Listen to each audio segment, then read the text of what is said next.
What's up, gang of Post-apocalyptic lands? Your narrator at the end of the world, Warwick Eagle. And on the bench today, we've got the 71 Oldsmobile 442 Revell with Toxic and Mayhem Part 2, and the GMC 72 Jimmy from AMT, and Malice and Wasteland. And remember to stay around to the end, because it's got something extra special for you. Okay, gang, let's just get right into it, because I'm going to show you how I make my distributor wires for cars.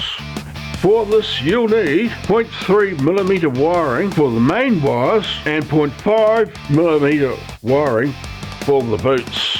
And as you can see, I made 4.5 loops at 50mm long and use Tamiya tape to keep them together. Next, grab your 0.5 wire, grab your lighter out and burn in the middle. This is so you can strip the wire.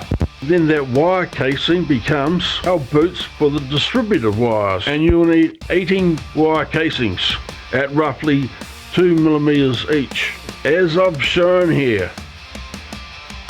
And I put those 2mm boots and put them on the wiring. One at the bottom, one at the top, for all 9 wires. You stay to the end of this video, there will be a little stop animation movie for you, so stick around for that. And also remember, don't cut your fingers while doing this, folks.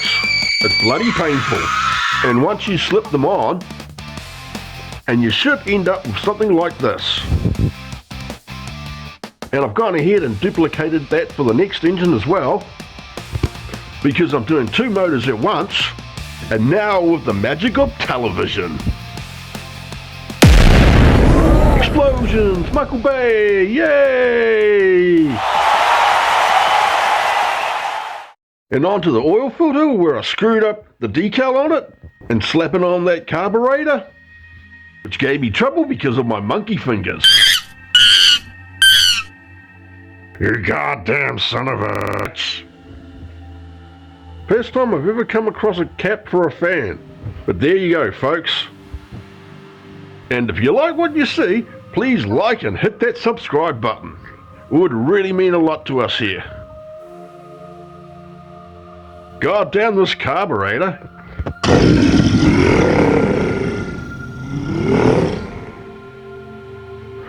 Whoops, the oil filter fell off. Whoa!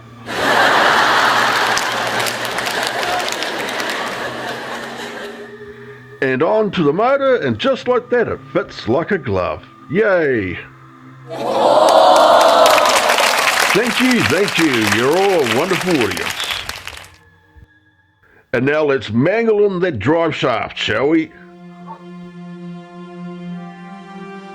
Booyah! And now to put on the body, a bit of hard handling and smacking it around. That should make it fit. It's getting there, folks. I'm just trying to let the magic happen. If it takes a hammer to put it in and it doesn't fit, just grab a bigger hammer. Just listen to your Uncle Wazza, folks. He'll steer you right. I'm loving that Lewis gun on top, though.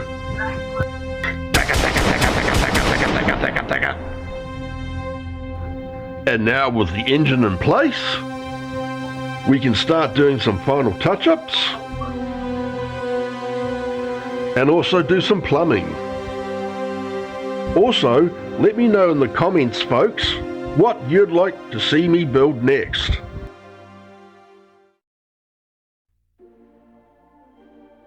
And here are the 2 girls, Mayhem and Toxic, that I painted. If you want to see how I painted them, please check out part 1 of this video. I like how they came out though. I think my figure painting skills are just getting better and better. And now on to the GMC Jimmy 72. My motor skills are working good today for an old fart. And now on to some glue bombing. But that's okay, because you'll never see it. I know how to hide things really well. I am the model magician. Ooh. Once glued into place, then I'll flip her over and put the 2 drive shafts into the 2 diffs to make it a 4x4. I'm a man that knows a lot about diffs. because I've been through a lot of them.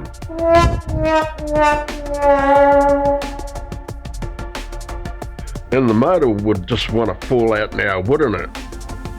Brute force, fans, that's how you fix everything.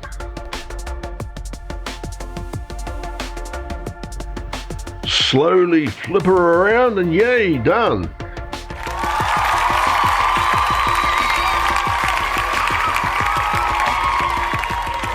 Now slap that body on. That's what she said. Touch up on the machine guns with a bit of super glue. Try to hold them in place so they stick right. And all done for the Jimmy 72 gun truck.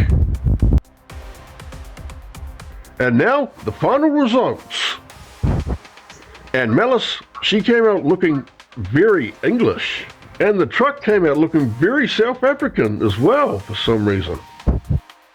But it's looking perfect for the apocalypse, baby. Ain't nothing gonna stop us now. Let's finish off the Oldsmobile. Okay folks, now for the fun part. Let's get dirty and grubby. First thing we do is we make a wash for it using Windsor and Newton Amber Dark oils. And I mix out 1 part paint, 5 parts enamel thinner from Tamiya. Get in there and just be as liberal as you can with it. Just push it into everywhere that mud to go into. That's the best way for mud.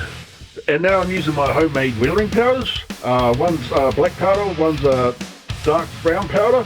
And if you want to learn how to make them, there's an end card at the end of this. You can check it out and see how to make it. Trust me, it's real cheap this way.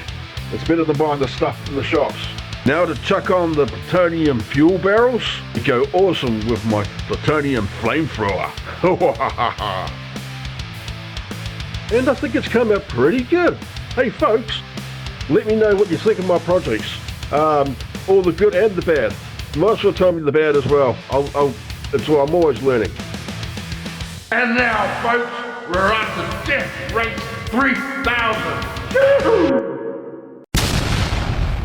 Ladies and gentlemen, welcome back to Wasteland City Speedway as we await the next event on the calendar at Darling's Death Race Garage and Disco. And as we can see already, the local Patreons are getting shit-faced. You can tell already a few people are going to get black eyes tonight as no one's going to be willing to back up from a fight. Today, let's take you down trackside for some trash talking. Hey, Muffin, do you think you really got what it takes to beat us? You've got no chance in hell.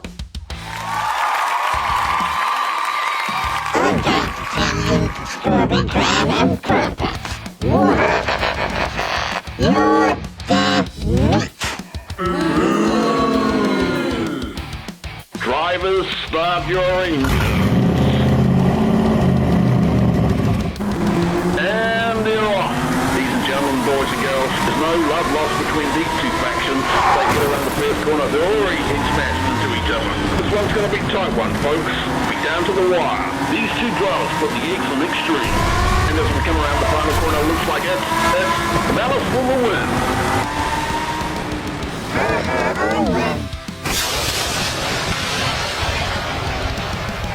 No, you didn't. I'm melting, I'm melting, I'm on fire. I'm melting, I'm burning, I'm burning. I'm burning, I'm burning. And that's all she wrote, folks.